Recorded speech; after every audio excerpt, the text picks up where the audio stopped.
My name is Mark Julio, also known as MarkMan. I'm part of the fighting game community.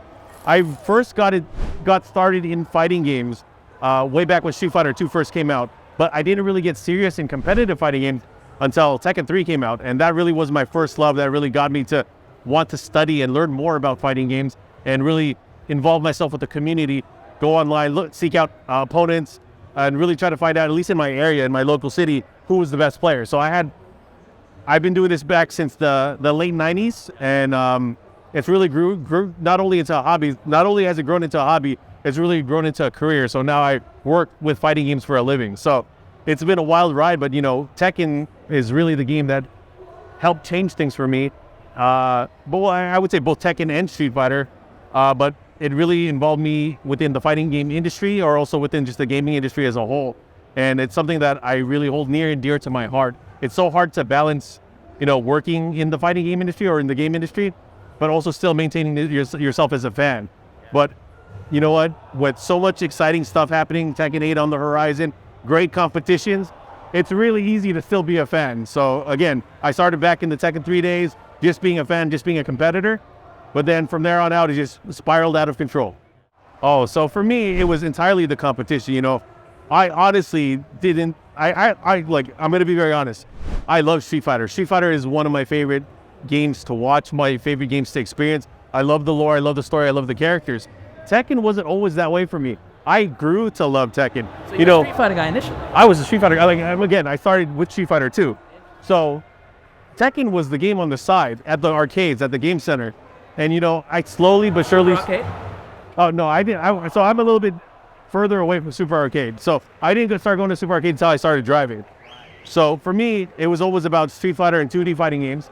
And then I started looking at Tekken because, you're done playing Street Fighter, you're waiting in line, you start looking what else is in the arcade. So Tekken really caught my eye. And this was back in the Tekken 2 days. I was playing very casually on console, but it took a while for me to really get hooked on Tekken. But it wasn't until Tekken 3, again, where they made it way better in terms of what you can do in the game. The ability to have more of a 3D movement system, having side steps. And then, of course, after Tekken 3, they came out with Soul Calibur as well. And I just fell in love with 3D fighting games from there on out. I would say that's really when it started to eclipse my love for Street Fighter. The only thing is because I would say, at least in the West, Tekken fans were so deprived of cool stuff like merchandise, like media, like cartoons and stuff like that. Because Street Fighter had all that stuff from the beginning. They had movies. So whenever any stuff from the Tekken series would come out, whether it's like action figures, merchandise, shirts, I would be all over it and I would collect it. And there's not that many of that stuff from way back in the days. They're like relics of the past now. So that's when I really realized I became a true fan of Tekken stuff. I would start looking up on the internet, like what kind of stuff exists and how I could import it and bring it in.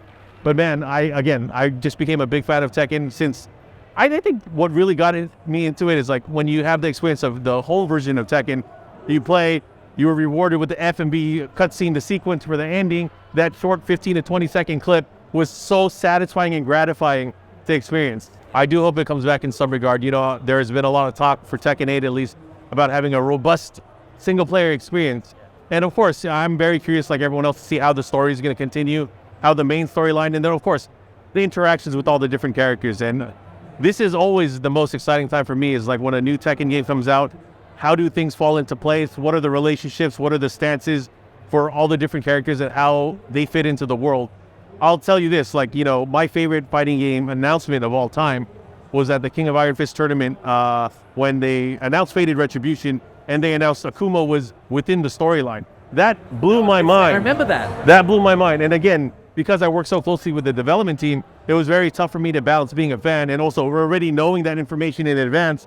So when they announced Mr. X, which is what their codename was for Akuma, I was like, okay, I hope it's still cool when I see it for the first time, even though I've kind of seen it already. But the energy and the way that they put it together was still such an amazing experience. And again, it just really solidified that I am a Tekken fan first and foremost.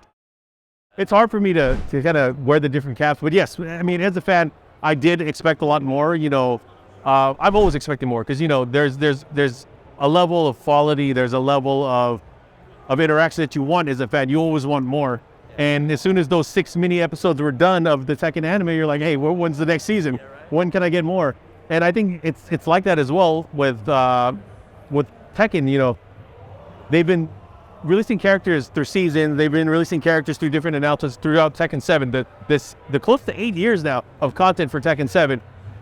They'll release a character. The most vocal people for example, the longest time, we want Zafina. Everyone wants Zafina. Zafina's finally released. Then they go to Kunimitsu. Then they go to Julia or whatever. So there's always a demand from the rabid fan base, and it can be, you know, sometimes it's done in good faith and it's done in a positive way, but sometimes those fans get really crazy and they start harassing the developers. And I've seen it from all aspects of the spectrum. But again, it's because people are passionate about it. They want to see more. They want to be able to have their favorites. They have an opinion about the game.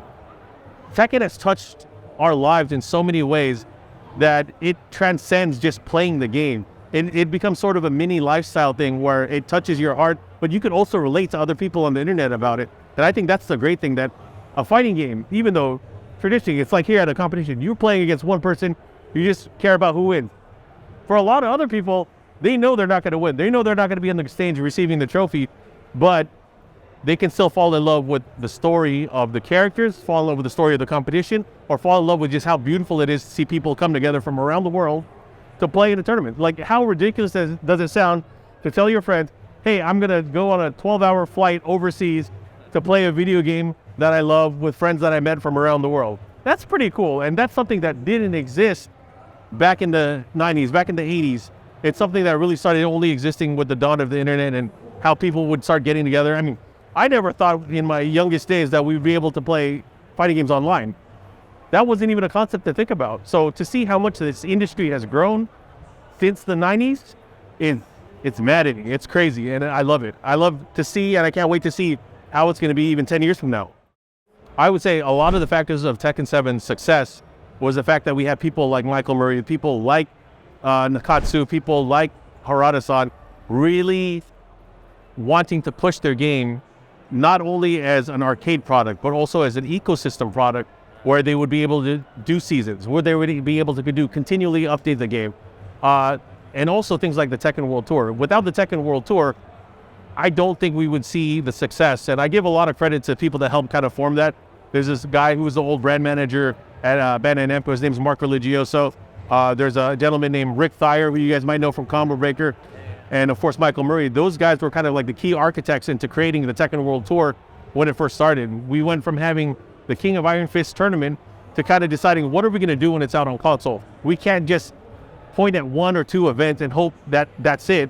We have to create more. And then, you know, Rick came up with the brilliant idea of implementing the dojo system, which really enabled from the ground running these tournament organizers from around the world to put a spotlight on their local scenes and to even graduate events from like having a dojo event to a challenger event to eventually maybe a master event, and really pushing their players to the forefront. You know, I never thought we'd be in a world where, you know, we were in a world for a very long time, for many iterations of Tekken, where it was always Korea and Japan. Yeah. US and Europe probably were never really in the conversation, but they are nowadays. The whole world is out there playing this game. It really is a world tournament. And I'm very happy to see that, because again, it's evolved so much for the past few years. The story of Pakistan, oh my God, don't even get me started. You know, this potentially, I'm not going to say it is for sure, this could potentially be the last year of Tekken 7 in terms of competition. And if it is and we graduate to Tekken 8, I got to say, that was a great run. Yeah. 7 years of amazing fights. And again, I'm just looking forward to the future. I'm seeing now, because obviously Street Fighter 6 is around the corner, coming out in just a few months. Street Fighter 5 has also had a similar lifespan where it's evolved over the many seasons. The community has evolved, and they're now excited for their next game. And we're kind of getting into that phase as well. Sure, we don't have a release date yet, but man, I can't wait until we do. I can't wait until we do. Big year for fighting games. Big year. The 3 big titles coming out seemingly within a few months of each other. Yeah, that's the word on the street at least. Yep. So for me, the biggest thing about Tekken 8 is the team they thought long and hard about this. So they wanted to recreate the game from the ground up. I think a lot of flack that they've gotten, at least from the casual fan as well, is that the game hasn't really looked like it's evolved over time. But if you really put it under the microscope and you really look at it, you compare Tekken 7, Tekken Tag 2, even Tekken 6, from what Tekken 7 is, or what Tekken 8 is doing now, it's a complete overhaul. Everything from the animations to the quality of the graphics and textures is a level above and beyond that we've ever seen.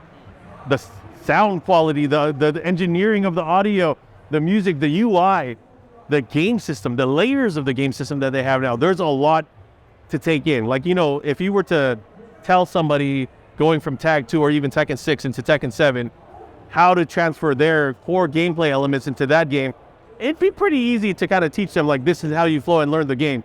But with Tekken 8, you got to learn a lot more. And I think that's great for old players and new players. I feel like the balance has always been a matter of opinion from the core community, from the competitive community.